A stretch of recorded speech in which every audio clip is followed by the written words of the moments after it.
Hello student, आज हम लोग नया कुछ लाइव कवरेज करना चाह रहे थे। तो आपको पता होना चाहिए कि यूपी स्टेट में कितने वाटरफॉल हैं। आप यूपी में रहते हुए अपने स्टेट के वाटरफॉल को ना जानें तब भी गलत चीज़ है। तो आप अपने स्टेट में जानते रहें कि कौन कौन से वाटरफॉल हैं। तो इसके पहले लखनिया दरी नाम से जो वाटरफॉल वहाँ का है उसका भी कवरेज हमने किया था, वीडियो आपके पास जा चुकी है।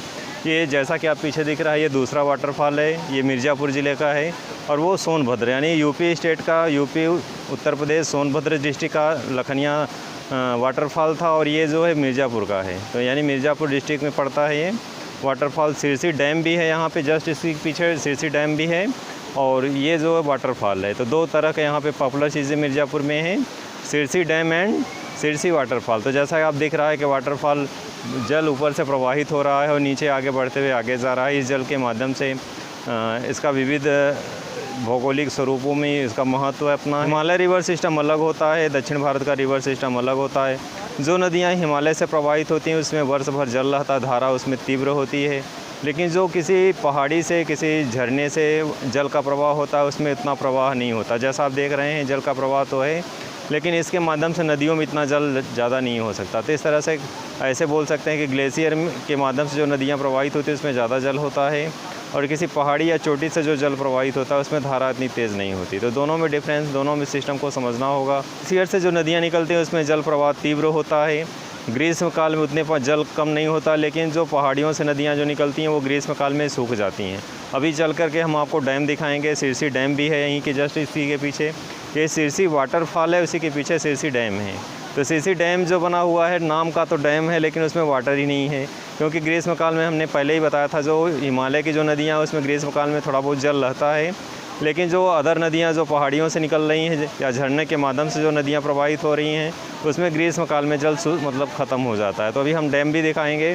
डैम तो बना हुआ है, सिरसी डैम के नाम से जाना जाता है, उत्तर प्रदेश मिर्ज़ापुर डिस्ट्रिक्ट लगता है। लेकिन उस डैम में वाटर सप्लाई लेवल इतना कम हो गया है कि डैम से छोड़ा ही नहीं जा सकता।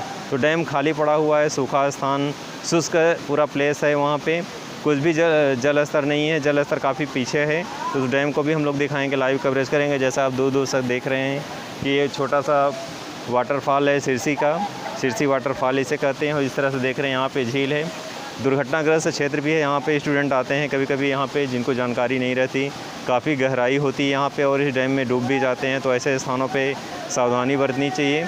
और साथ साथ अगर आप ऐसे प्लेस में आते हैं तो आपको हिस्टोरिकल प्लेस चाहे फिजिकल फीचर हो इंडिया का, उन चीज़ों के माध्यम से आप भौतिक स्वरूप के विषय में आप जानकारी प्राप्त करते हैं। तो हमारे उत्तर प्रदेश में ही हम रहते हैं और उत्तर प्रदेश में ही कौन कौन से वाटरफॉल है इसको जानना बहुत ज़रूरी है, क्योंकि हमारी संस्कृति, हमारी सभ्यता, हमारे धरोहर, हमारे भौगोलिक स्वरूप जो हैं उनके विषय में हर नागरिक को जानना चाहिए।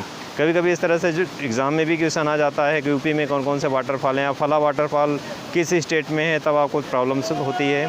तो जानते रहें कि यूपी में कौन कौन से वाटरफॉल है। जैसे आपका ये मिर्ज़ापुर एरिया है तो मिर्ज़ापुर डिस्ट्रिक्ट में वाटरफॉल सिरसी वाटरफॉल के नाम से जाना जाता है। चारों तरफ देख रहे हैं आप, बहुत सारे पत्थर यहाँ पे ऊंचे ऊंचे हैं, उबड़ खाबड़ एरिया हर जगह रहता है। जितने भी वाटरफॉल होते हैं सब जगह यही प्रॉब्लम क्रिएट होती है। तो ये सिरसी वाटरफॉल के नाम से भी जाना जाता है।